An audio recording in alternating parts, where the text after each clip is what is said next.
ஹாய்ங்க. இன்றைக்கி அக்ரிலிக் பெயிண்டில் கொஞ்சம் எக்ஸ்பெரிமெண்ட் பண்ணி பார்ப்போமா? எக்ஸ்பெரிமெண்ட் பார்க்குறதுக்கு முன்னாடி முதல்ல அவுட்கம் என்னென்னு பார்த்துப்போம். இப்போ நீங்கள் ஸ்க்ரீனில் பார்க்குற பெயிண்டிங் இருக்குல்ல, இது வந்து ப்ரொஃபஷனல் கிரேட் அக்ரிலிக் பெயிண்டில் பண்ணது. கலர்ஸ் எவ்வளோ வைப்ரண்ட்டாக இருக்குது பாருங்கள். பெயிண்டிங் பண்ணும்போதும் பிளண்டிங் ரொம்ப ஈஸியாக இருந்தது.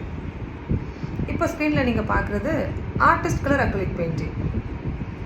இதில் வைப்ரண்ட்டாக இருந்தாலும் கலர்ஸ் கொஞ்சம் பிளண்டிங் சிரமமாக இருந்தது. இப்போ நீங்கள் ஸ்க்ரீனில் பார்க்குறது ஸ்டூடெண்ட் கிரேட் அக்ரிலிக் பெயிண்டில் பண்ண பெயிண்டிங். பெருசாக வித்தியாசம் தெரியல. இதுக்கும் ஆர்டிஸ்ட் கிரேட்க்கும் இது டே 1 நீங்கள் பார்க்குற வித்தியாசம்.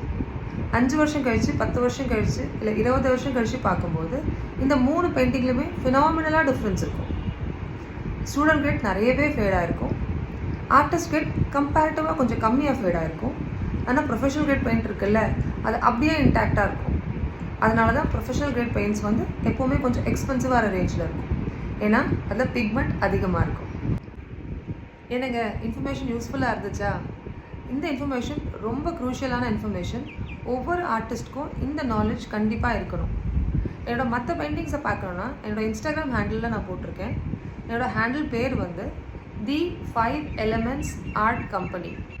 மறுபடியும் சொல்கிறேன், என்னோடய இன்ஸ்டாகிராம் ஹேண்டில் பேர் தி 5 Elements ஆர்ட் கம்பெனி. என்னோடய பெயிண்டிங்ஸை செக் அவுட் பண்ணுங்கள். பெயிண்டிங்ஸ் பிடிச்சிருந்ததுன்னா ஃபாலோ பண்ணுங்கள். அடுத்த வீடியோவில் அக்ரிலிக் பெயிண்டில் ஒவ்வொரு கிரேட்லேயும் என்னென்ன பிராண்ட் இருக்குதுன்னு பார்ப்போமா?